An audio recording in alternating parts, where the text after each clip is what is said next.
আমরা পুরুষেরা মেয়েদেরকে একটি কথা বলে থাকি, মেয়েরা বিয়ের আগে সবাই ফুলের মতো থাকে, কিন্তু বিয়ের পর তাদের ফুলের থাকা যে কাঁটাটা, সেই কাঁটাটা আমাদের জীবনে বিঁধিয়ে দেয়।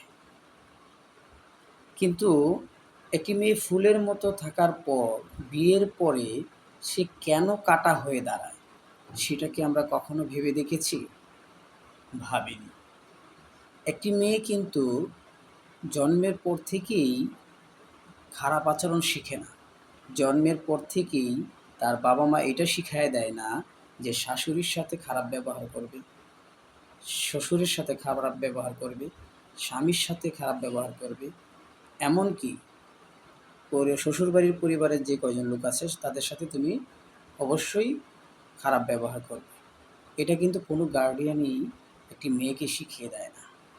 মেয়েরা এই যে তাদের নেগেটিভ আচরণগুলো তাদের মধ্যে আয়ত্ত করে, সেটা কখন? সেটা আমাদের পরিবারে যখন আসে, বিভিন্ন পারিপার্শ্বিক কারণে এবং বিভিন্ন কথার সম্মুখীন হওয়ার কারণে, এমনকি বিভিন্ন পরিস্থিতির শিকার হওয়ার পর, বলে না যে ঠোকর খেতে খেতে তখন মানুষ কথা বলতে শিখে।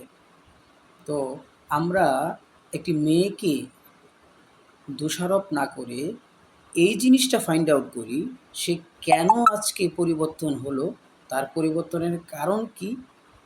যদি সেই কারণগুলো আমরা খুঁজে বের করতে পারি, তাহলেই আমরা এটা সংশোধন করতে পারবো। আর আমাদের পরিবারটা হয়ে যাবে একটি সুখের, শান্তির পরিবার।